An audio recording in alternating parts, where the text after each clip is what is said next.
아멘. 감사합니다. 하나님께서 기뻐 받으신 줄로 믿습니다. 아멘.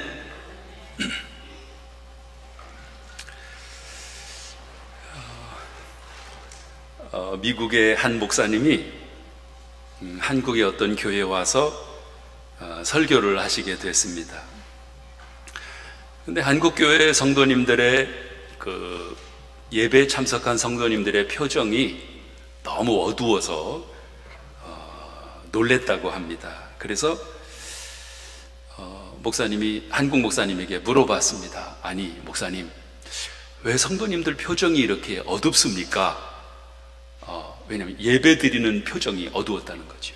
그래서 언급결에 한국교회 목사님이 얘기를 했습니다. 우리 한국교회 성도님들은 예배 시간에 주님의 십자가와 고난을 묵상하기 때문에 그렇습니다. 그랬더니 다시 미국교회 목사님이 얘기를 했습니다. 아니, 그렇다면 한국교회 성도님들은 부활하신 주님을 아직까지 만나지를 못했다는 말입니까? 하고 반문을 했다고 합니다. 예배는 특히 이제 오늘같이 이제 성찬식이 있고 다음 주부터 고난주간이 시작이 되고 이렇게 되면 굉장히 우리가 마음이 무겁죠. 그리고 어두울 수가 있습니다. 그런데 이미 부활하셨잖아요. 이미 부활하셨고 또 부활하신 이제 다음 주일이 부활주일이지만 이미 우리는 부활하신 주님을 다 만났기 때문에 예배도, 그래서 우리가 뭐라고 주일 예배를 축제 예배다 그렇게도 부릅니다. 축제 예배. 부활하신 주님을 주일 오늘 새벽에 부활하셨잖아요.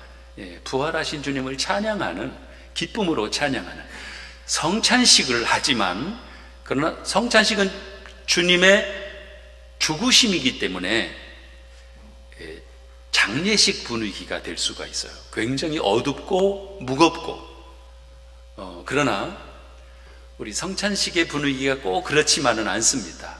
말씀드린 대로 부활하셨기 때문에 주님의 고난과 십자가만을 생각하는 것이 아니라 부활까지 생각하면서 또 우리 그래서 찬양을 하잖아요.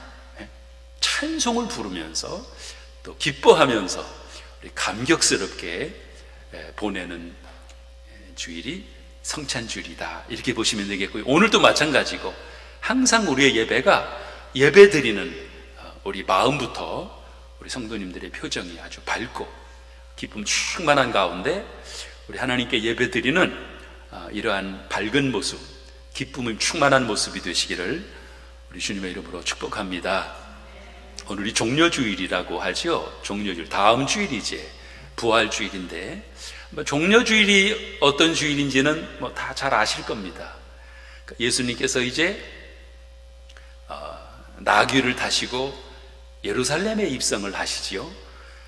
이제 고난이 시작되시는 건데 예수님은, 근데 이제 이스라엘 백성들은 이제 예수님이 예루살렘에 들어오시면 왕이 되신다. 왕으로 이제 계시고 이제 핍박과 고난과 어려움을 많이 겪었던 우리들을 예수님께서 이제 해방시켜 주신다.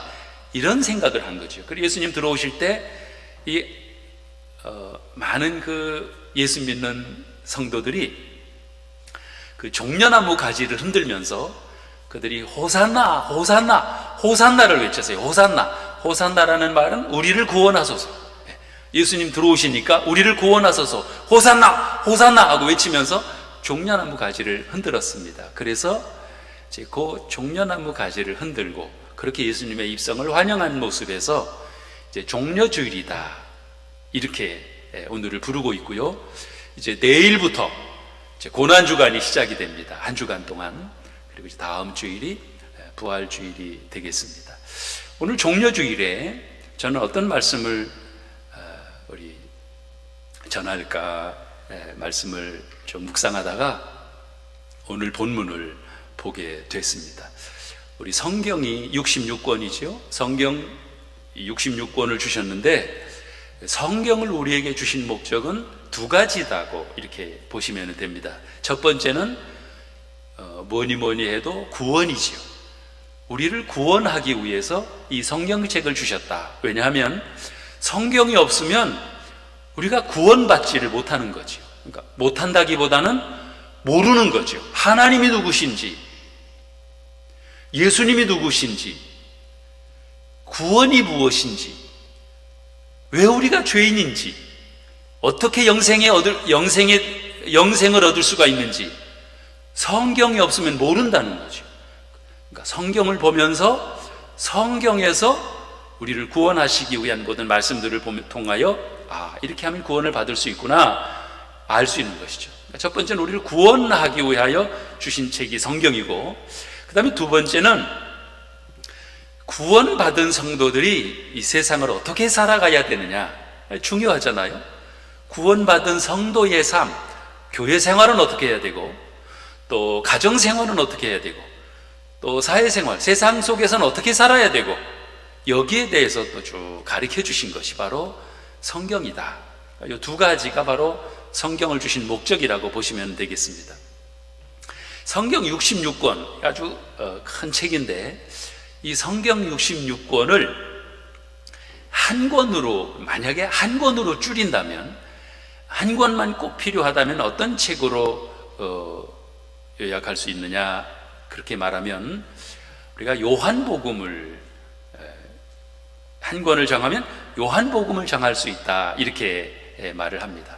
그러면 요한복음에서 한 장을 정한다면 어떤 장을 정할 수 있느냐, 그러면 요한복음 3장을 정할 수 있습니다.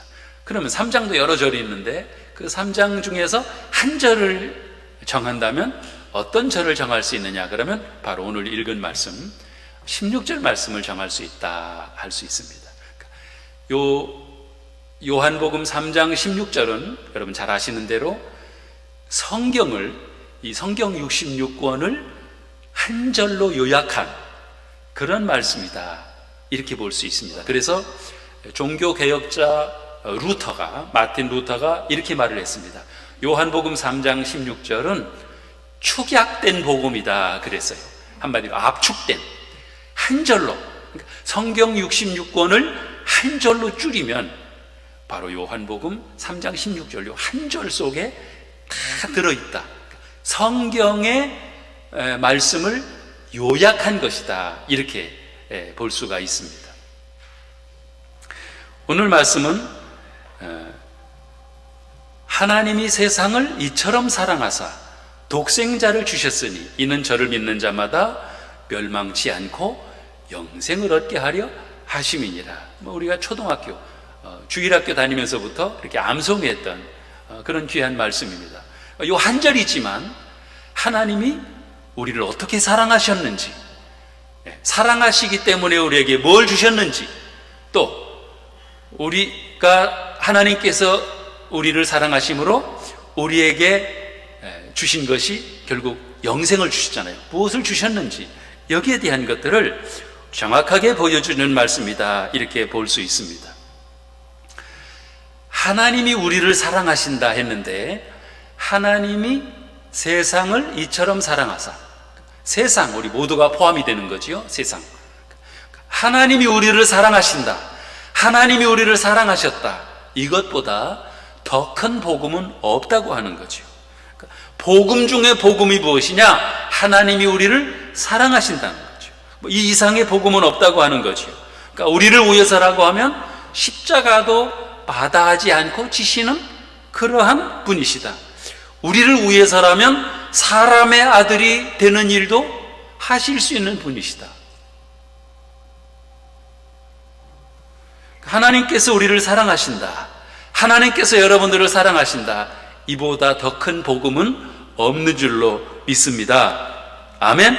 그러니까 하나님이 우리를 사랑하신다고 하는 것이 복음 중에 복음이라고 하는 거죠. 왜냐하면 우리를 사랑하시는 하나님은 천지 만물을 창조하신 그러한 전능하신 하나님이시기 때문입니다.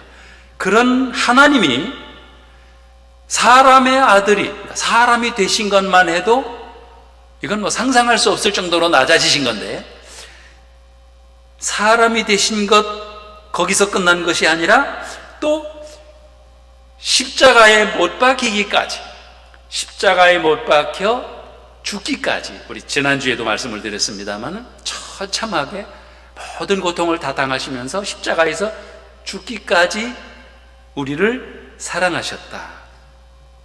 이것보다 더 복된 소식이 어디 있겠느냐는 거예요. 그래서 사도 바울은 로마서 8장 31절에서 이렇게 말씀을 하고 있습니다. 그런즉 이 일에 대하여 우리가 무슨 말을 하리요? 만일 하나님이 우리를 위하시면 누가 우리를 대적하리요? 자기 아들을 아끼지 아니하시고 우리 모든 사람들을 위하여 내어주시니가 어찌 그 아들과 함께 모든 것을 우리에게 은사로 주시지 않겠느냐 그랬습니다. 하나님이 우리를 위하시면 누가 우리를 대적하리요? 아무도 우리를 대적할 자가 없다고 하는 것이죠. 창조주 하나님이시고 또 아들을 아끼지 않고 주셨는데, 가장 귀한 것을 주셨는데 무엇을 아끼시겠느냐? 그렇잖아요. 최고의 것을 아낌없이 우리에게 주셨는데 무엇을 아끼시겠느냐? 그러니까 전능하신 하나님께서 우리를 이렇게 사랑하신다.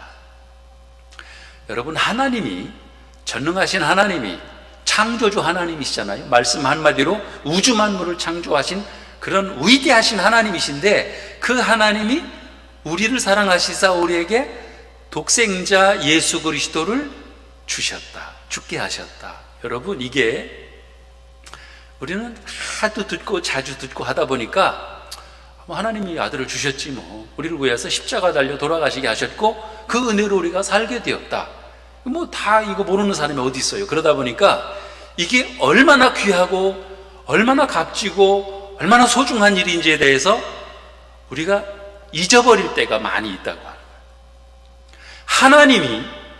전능하신 하나님이 하나밖에 없는 아들을 우리 위해서 죽게 하셨다.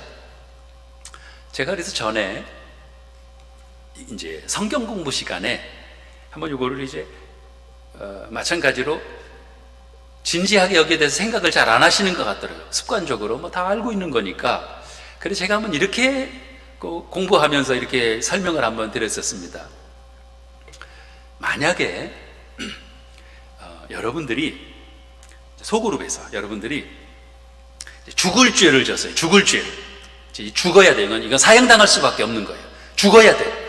근데 만약에 살 수 있는 방법이 하나가 있다. 제가 만약에 우리 집에 아들이 하나 있는데 아들을 대신 죽게 하면, 그러면 여러분들을 살려드릴 수가 있다. 그래서 우리 아들을 대신 죽게 하고 여러분들이 다 살게 됐다.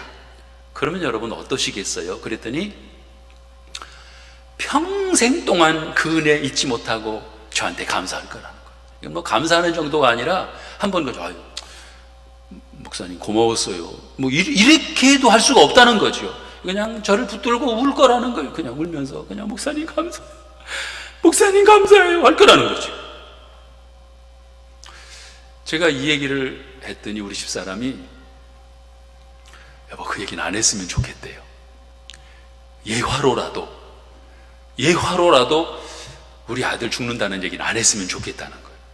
이건 예화야, 그냥 얘기야, 그냥 그 얘기지만 그래도 그 말을 들을 때 마음이 아프다는 거, 힘들다는 거예요. 그냥 제가 얘기로만 해도 마음이 아프고 힘든데,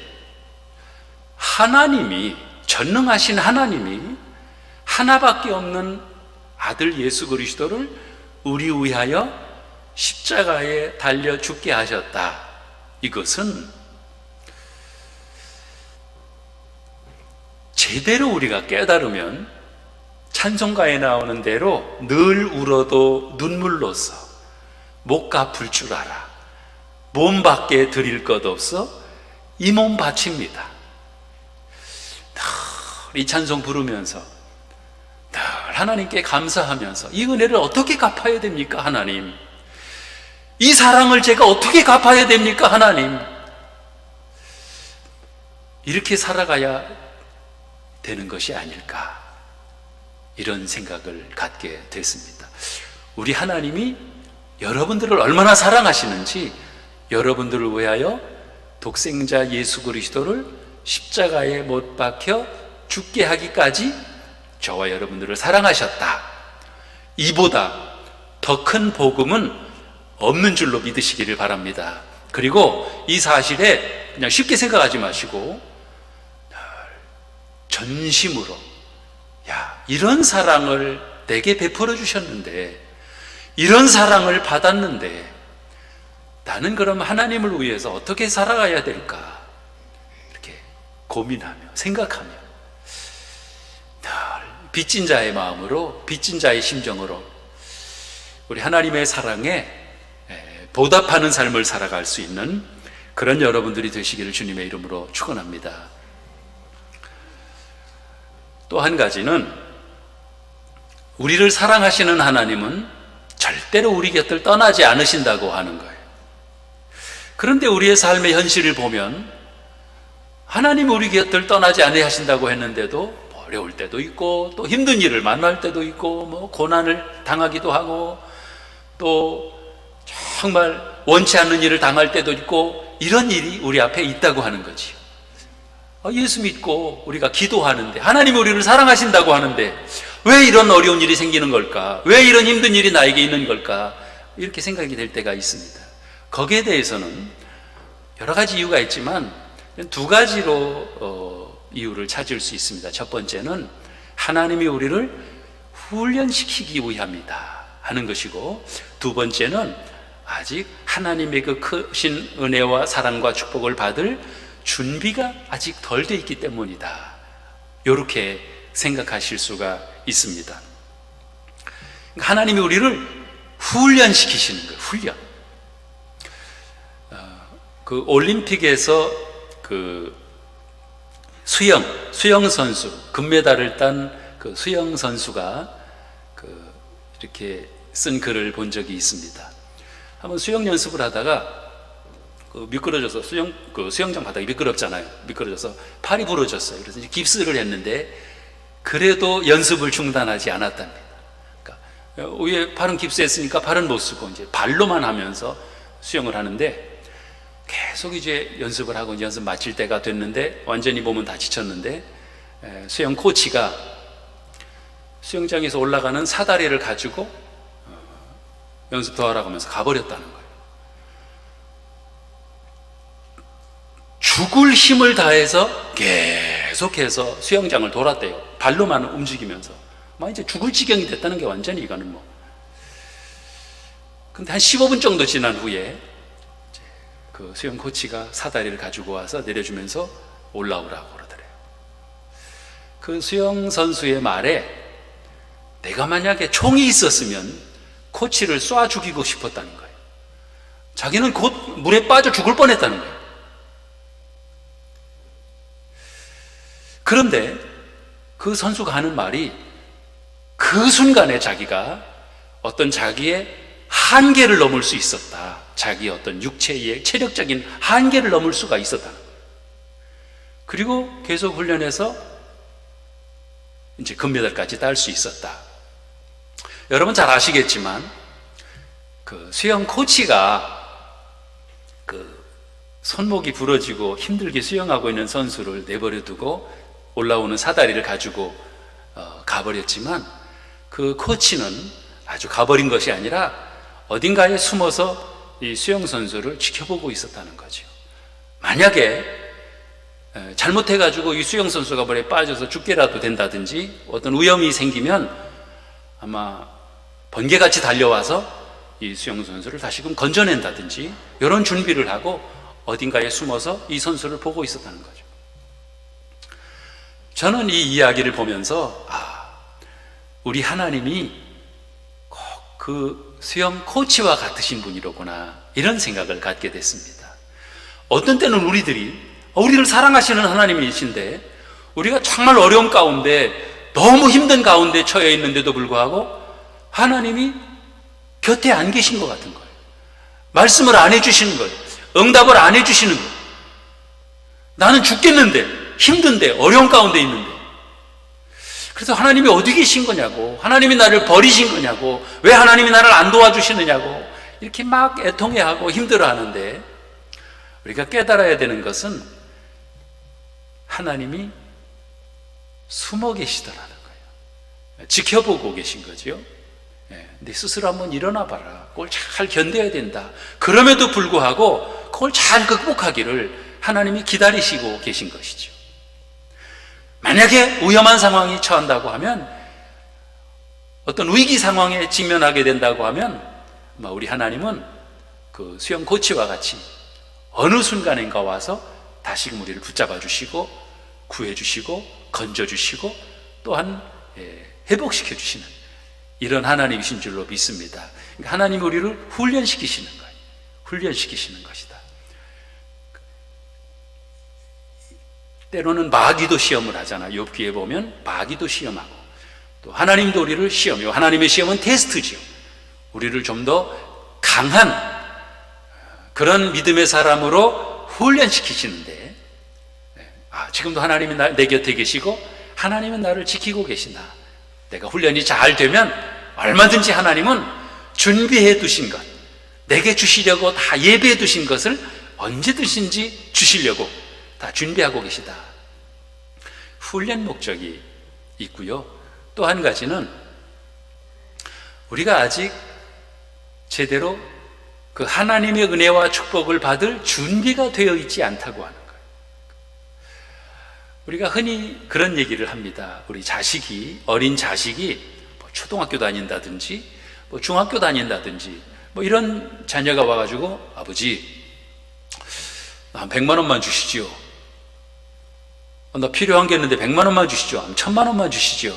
그러면 초등학교 다니는 아들한테 그래? 필요해? 저 그래 여기 있다 하고 100만 원 주고 1000만 원 주고 이렇게 하시지 않는다는 거죠. 그러면 아들은 생각하기를, 아빠는 내가 소중하지 않은가 보구나, 아빠는 나보다 더 돈이 중요하지, 이렇게 생각할지는 모르지만 그렇지 않습니다.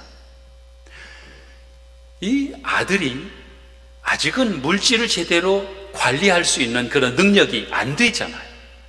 돈을 주면 얘가 돈을 쓸 줄도 모르고 이걸 어디다가 다가다가 잃어버리든지 아니면 누구한테 뺏기든지 제대로 관리할 줄을 모른다는 거죠. 이 아들이 크면, 이제 성인이 되면, 한마디로 이제 어른이 되면 아버지는 그 아들에게 100만 원, 1000만 원이 문제가 아니라 재산까지도 상속해 주시는, 재산까지도 아낌없이 주시는, 이게 이제 아버지라고 하는 거죠.